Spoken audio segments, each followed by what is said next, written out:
नमस्कार, आप देख रहे हैं आइडियल एक्सप्रेस। मैं हूं स्निग्धा। बिहार विधानसभा चुनाव की धूम मच चुकी है। निर्वाचन आयोग ने 6 और 11 नवंबर को 2 चरणों में मतदान की घोषणा की है। वहीं मतगणना 14 नवंबर को होगी।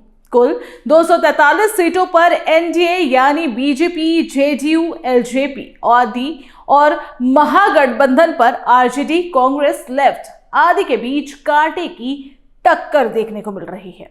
वहीं चुनाव में अपनी अपनी पार्टी के लिए तमाम नेता जनता के बीच जा रहे हैं और उनसे जुड़ने की कोशिश कर रहे हैं। इस दौरान कई सभाएं हो रही हैं। स्टार प्रचारक मैदान में उतरकर जनता से संपर्क करने की कोशिश कर रहे हैं, पार्टी का प्रचार कर रहे हैं। लेकिन चुनावी हलचल के बीच एक बड़ा विवाद उभर कर सामने आ रहा है और वो है टिकटों की खरीद बिक्री।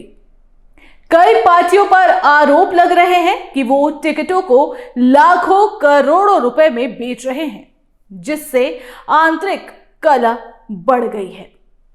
कुछ रिपोर्ट्स के अनुसार यह दावा किया जा रहा है कि बिहार में विधानसभा चुनाव के टिकट के लिए लाखों करोड़ों रुपए वसूले जा रहे हैं।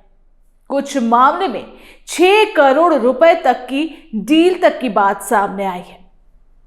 जैसे बीजेपी के राम सूरत राय का टिकट काटे जाने पर उनके समर्थकों ने पटना में प्रदर्शन किया और आरोप लगाया कि टिकट बिक्री के नाम पर करोड़ों रुपए की रकम वसूली गई। इसके बाद विक्रम विधानसभा सीट बिहार में चर्चा में आ गई। एक वीडियो भी वायरल हुआ जिस पर आरोप लगा कि इस सीट को बेचे जाने का। आरोप लगाने वाले हैं कांग्रेस के कार्यकर्ता और आरोप के दायरे में आ गए बिहार कांग्रेस के प्रभारी अल्लावरू, कांग्रेस प्रदेश अध्यक्ष राजेश राम और पूर्व प्रदेश अध्यक्ष सह मौजूदा राज्यसभा सांसद अखिलेश प्रसाद सिंह। सीट को बेचे जाने की कीमत बताई जा रही है 4 करोड़ रुपए।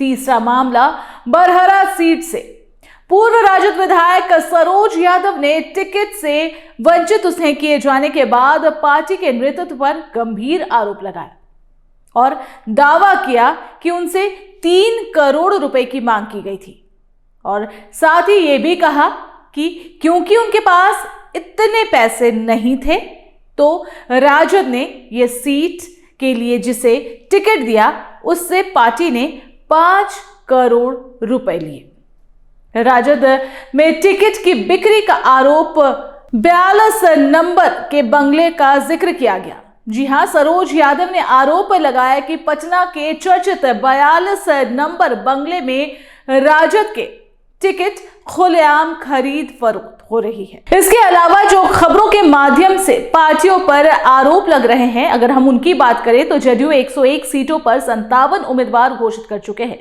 24 नए चेहरे, 4 विधायकों का टिकट काटा गया। वहीं बाहुबली नेता जैसे अनंत सिंह को टिकट देने पर सवाल भी उठे और कुछ रिपोर्ट्स में 5 से 10 लाख की डील का जिक्र भी किया गया।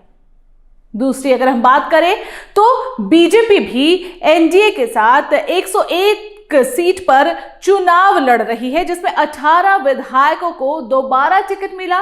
मैथिली ठाकुर को अलीनगर से उम्मीदवार बनाया गया, जिसे लेकर स्थानीय विरोध भी देखने को मिला। लेकिन वही अगर हम बात करें तो राम सूरत राय ने मामले में 6 करोड़ के आरोप भी लगाए।